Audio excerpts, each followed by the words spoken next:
Good afternoon, everyone. So today is very, very special because my mentor, Professor Indira Parikh, is here. She's been a mentor, a professor, a mother. I don't know how many different roles has she played in my life. Also special because my husband is also here. I mean, out of so many years of this work that I have been doing, probably this is the first time he's also attending this because it's happening in Ahmedabad. So yes, I'm Chandni Ravani. Welcome to Ahmedabad. I'm the Director of Learning and Organizational Development at Euphoria Consulting, which is a strategy consulting OD firm headquartered in Mumbai and with offices now in Ahmedabad, Dubai, and of course Delhi and Mumbai. So before we get into the topic, I just want to hear some of the key words that we have been listening to since morning.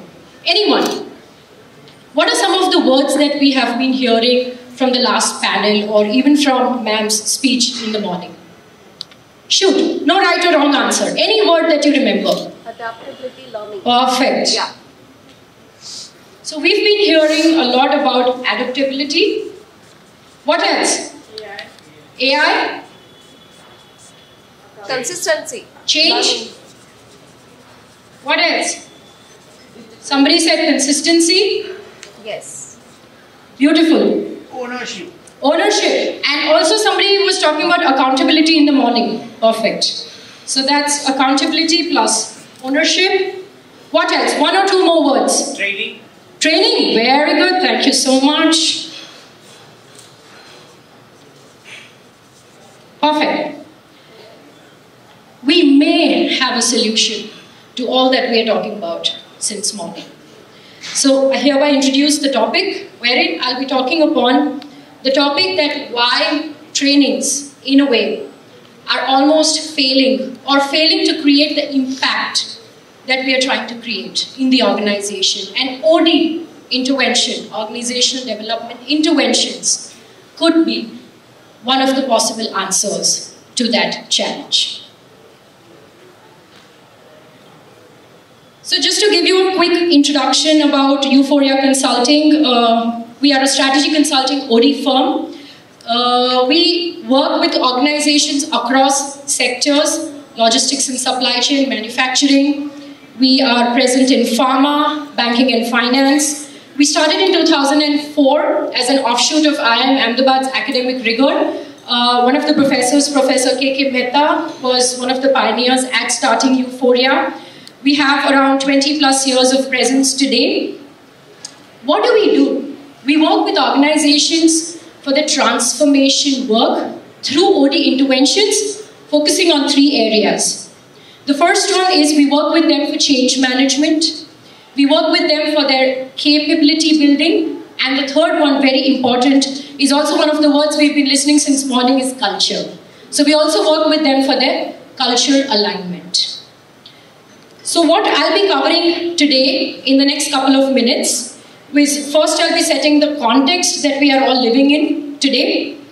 After that, I'll be covering that what are some of the common reasons for trainings or intervention to fail too soon, too fast. Post that, we'll be talking about some similarities between, what is the common area between training and OD intervention? What are clear-cut differences between these two methods? And after that, I'll be introducing an approach called the strategic OD approach that we have been using at Euphoria for the last more than 7 years. We have been giving results in terms of measurable impact to our client organizations.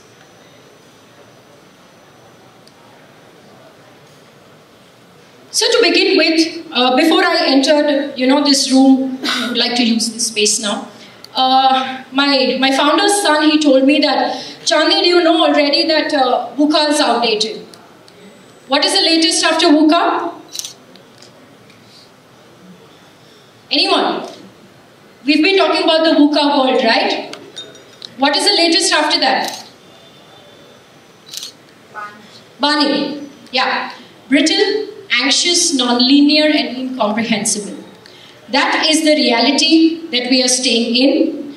The present context overall, globally nationally, as well as at an organizational level, is that of turbulence, volatility, and chaos. In one of the recent reports by World Economic Forum, they stated that we are living in an organizational reality where nothing is linear. The only thing constant or the only thing anticipated is when is the next crisis. And in this reality, what we are doing is that we are trying to solve today's problems with yesterday's logic. Things that were working back then, we are trying to use them even in today's context. Famously quoted by the management theorist Peter Drucker, the greatest danger in times of turbulence is not the turbulence, it is to act with yesterday's logic. And that is why, my friends and co-travelers of the HR fraternity, we are failing when it comes to creating the expected impact. These are some of the reasons, these are pretty self-explanatory, that why training or intervention fail. I would like to cite two very famous examples here. So back in 2009, when General Motors, just before it declared bankruptcy, it had tried a number of OD interventions and all of them failed. Why? Because GM's culture was resistant to change. Especially the employees were not ready to leave the older ways of working and adopt to the newer methods. And that led to the failure of the intervention. The then president, I think Ed Whitecare, he introduced a very different philosophy wherein he started focusing on employee resilience rather than complacency and bureaucracy. That's when they were able to bring about a turnaround, and fast forward to 2013, GM was able to pay back its government loan in full, much ahead of its schedule. That is the power of OD interventions. Also in 2015, McDonald's tried to do too many things altogether.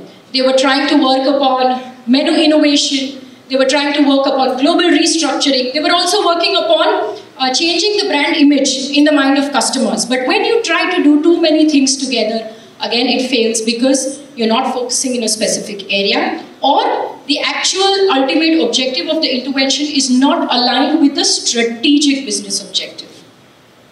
So moving on, these are some of the reasons. The previous ones were some of the internal choice making of the organizations. However, we should also be considering the way the organizational landscape is changing. So these are some of the factors where we are just talking about. And since morning, even the previous panel, what they have beautifully shared is how the market dynamics, the employee expectations, as well as the technological disruptions, all that is changing so rapidly. And not just that, in the Indian context, the leadership landscape is also changing. So we are constantly balancing between our traditional roots as well as modern adaptability. We are also trying to balance strategy and operations. It's so paradoxical because most of our clients who have, let's say, American or UK-based parent companies, they ask them to work upon cost reduction, but thereby maintaining or improving quality. So these are the constant real-world challenges that we are dealing with. Also, there has been a very huge focus on long-term orientation, but immediate action-based approach. As against earlier, when the training programs, were designed. You introduce a training program for a skill set, maybe, a one-time, two-time, three-time program, and then it's gone. There was no measurability, there was no impact generation. Nobody knows even, in fact, a recent 2022 study by Harvard Business Review stated that 80% of the knowledge gained through trainings is lost within the first 30 days.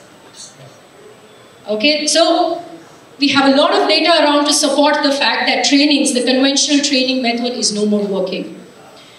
What is the solution that Euphoria Consulting has adopted and is working upon more than 5 years now? So before I move on to that, I just want to throw a little bit light on how these two are also brothers. In Gujarat we say bye-bye.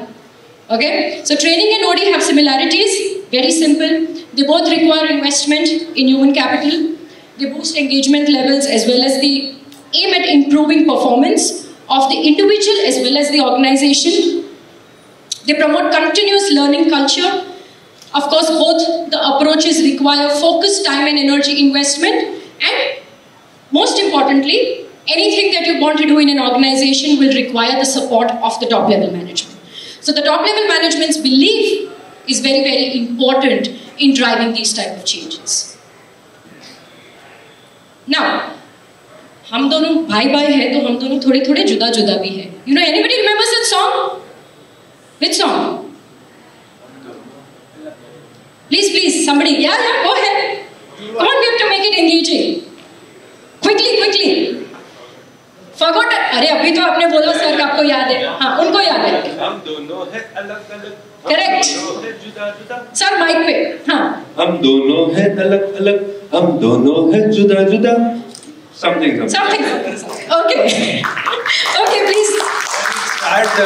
Saif Ali Khan, I remember, and Akshay Kumar. Thank you so much, sir. Yes. So how these two are almost similar, but they are also very different. Okay, and this is very important because we all are somewhere related to the HR function, or we deal with them on a day-to-day basis. So primary focus of a particular training program would be to provide training in a particular skill or a set of skills. However, the primary focus of OD will be improving overall organizational effectiveness or performance. So you see, the approach is very, very holistic, and that is why it's called strategic OD. The second one, purpose, is to just equip the employees in specific skill set. So whether it's a classroom training method or an online training method, a training I can undergo at my own pace if it's an online training, or an 8-hour training module. However, in terms of OD, if you go to see the research behind OD, the actual objective is to unleash my employees' potential, which means that can I provide a platform and a space to the stakeholders where their potential can be unleashed, which means it can be enhanced from point A to point B, and not just in terms of knowledge, but also the application of this knowledge on the job. The third very important factor is, of course, both require time and energy investment, but in terms of training, it is a very focused, time-bound commitment for a specific learning objective. Whereas in OD, it requires a sustained, ongoing commitment. Let's say an OD intervention goes on for about 12 to 18 months minimum in the first phase. It will require an ongoing commitment from all the stakeholders in terms of actual actions. And when I talk about these actions, they are nothing but the actions an employee takes in terms of his or her behavioral and mindset shift. The fourth one is stakeholder involvement, training programs, focused function or an individual. OD programs, very, very important. Most of the successful OD interventions that Euphoria has led across the country and globally are the ones which have been led, supported and driven from the top. So trainings might have a bottom-up approach, but OD needs to have a top-down approach because they are the ones who role model the change process. Last, and of course there can be many more differentiating factors, but because of time constraint, I'm only going to be sticking to these 5, 6. Okay, anchor person, very, very important.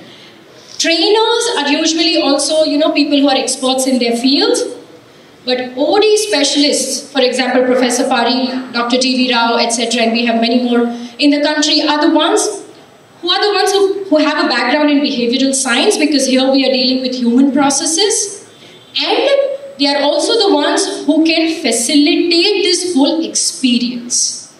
Okay, so here we are not just trying to fix a particular problem or a challenge area, we are trying to improve the overall organizational effectiveness and performance. Now, so coming up to the model, and I'm not going to be taking a lot of time here. I'll be explaining the model that Euphoria Consulting has come up with, of course in collaboration with a lot of experts from the industry. I will also support this with one of our success stories from the manufacturing sector, and then we will be ending the presentation with some of the areas where you can focus on if you're thinking about bringing in OD in terms of change management of your organization. So the approach. So it's a 3-phase model. The first one talks about the pulse. So everybody has gone through, a medical checkup at some point or the other. It's the pulse that you check.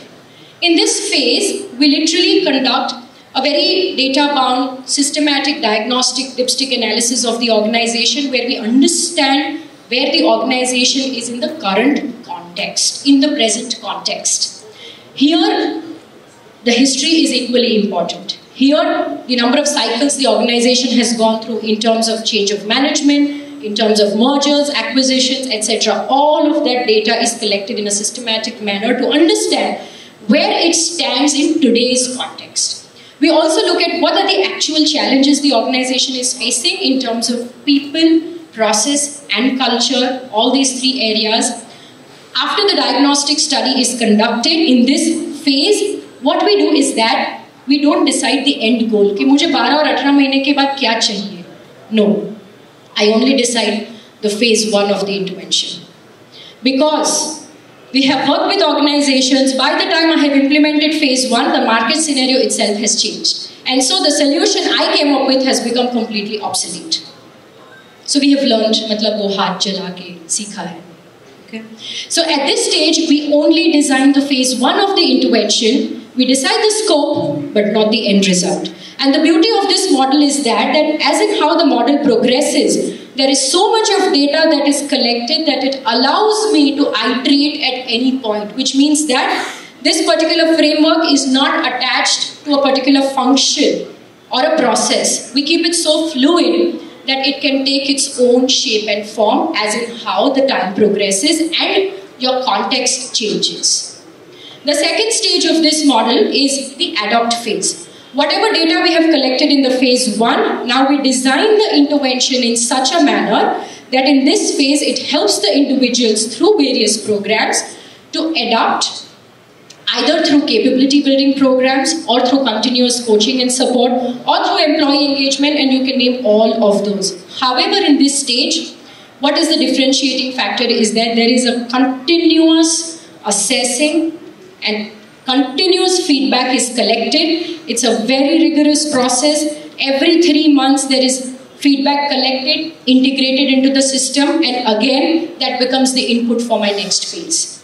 So we are also on the way checking what are the things that are working for me, and I may continue to do that. What are the things that are not working for me anymore as an organization? We decide to drop that, and that is why this phase is called adaptation phase. Now in this phase, what also becomes very, very important is the support of the leadership, because they are the ones who will be driving this change and not just participating in the change process. So they have to actually be the role models of change here.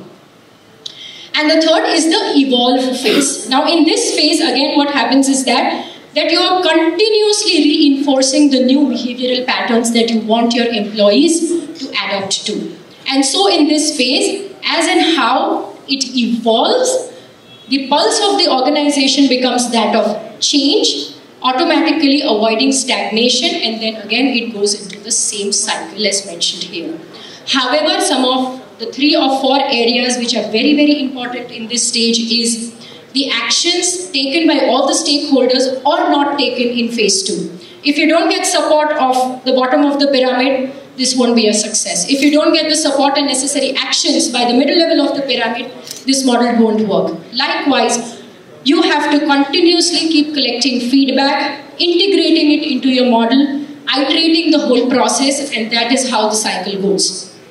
Now, let me also show it to you how this intervention is a game changer. So why, as compared to training, we actually promote and work with the intervention design? Because it focuses on depth and not just the surface level symptoms.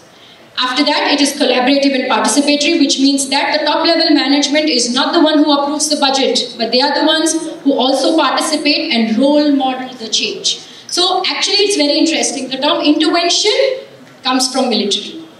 So one of the panelists, I think before me, was saying, how do we constantly, keep giving out this message, keep, hammering this message of change, adaptability through their roles, through the actions. if I talk about accountability, which was one of the questions of the members here, the way accountability we put it into our intervention is what actions will you be taking or not taking, and you will be held accountable for by this particular time frame. So we actually help them design those actions, we review them, we monitor them, and then at the end of 3 months or 2 months, we actually make them accountable for the success or failure of those actions. So entire ownership is automatically passed on to all the stakeholders. Thirdly, it is a very data-driven, it's not just subjective data, it has a lot of objective data as well, and hence the decision-making becomes more focused as well as impactful, informed decision-making. Building organizational resilience, of course, that is the need of the hour. A lot of people have said that, okay, let's not scare our stakeholders that AI is coming. But what exactly as an organization we are doing to make them understand, number one, aware, second, provide them the support which is required so that they can adapt to AI from their level of competency and capability. Okay, so that has to be matched. Are we even ready for that? So these are the very hard questions that we sit with the top level management and discuss. And if we are not, then what is it that we first need to build upon and then work towards the capability building? So this is the case study to support this model. So basically it's about a promoter-owned company. Promoter-owned company having a JV with European MNC, and currently it has 900 employees, 4 plants across India. It has its head office in Mumbai and a European headquarters. The focus areas were decision making. They wanted to go for plant automation, but the shop floor people were not yet ready for it. There was belonging in terms of functions. Ye sales ka banda hai, ye purchase ka banda hai, but there was no collaborative belonging as an organization. And the communication flow was not very up to the mark in terms of delayed decisions, as well as the way it should flow from top to down as well as from bottom to up. So what is the strategic OD approach phased out? We did is that in the first phase, in the pulse phase, it took us nearly 5 months only to take consensus of all the stakeholders to show them that if we don't change now, we are going to be perishing. We will be eliminated. That's where the maximum energy of the OD intervention goes. Okay? After that, we designed the intervention in such a manner that there were specific programs designed for each level of the organization and all of that was connected to the strategic goal of the organization. All the programs run simultaneously, all the monitoring, feedback collection as well as continuous iteration happens simultaneously. The shop floor team, over a period of time in the adapt phase, they started looking at the problems as their own problems. They started becoming and owning those problems rather than relying upon the sales team to come and tell them that this is what is happening. There was continuous skill upgradation initiatives, and then again in the evolve phase, just as we were 8 months into this journey, they got a private equity partner who came in. We had to again iterate the whole process, but the JV took place smoothly because we had to make them adaptable to the cultural change, to the process change, as well as align the people's strategies with the new demands of the JV. So that is how, and today this company is a 1,000 crore revenue company based out of Gujarat itself. And this is one of our success stories. We really take pride in this. So finally, to end it with, the strategic OD approach focuses more on leveraging India's dynamic balance of structure and fluidity, right? If you look at all the roles in an organization, we are very, very fluid.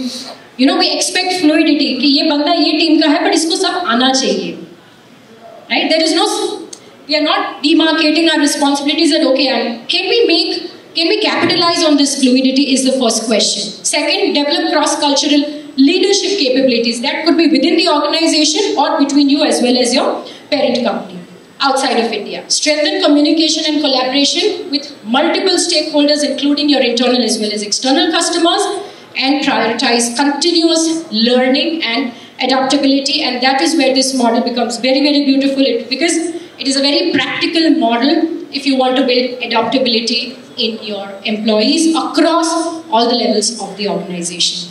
Thank you so much.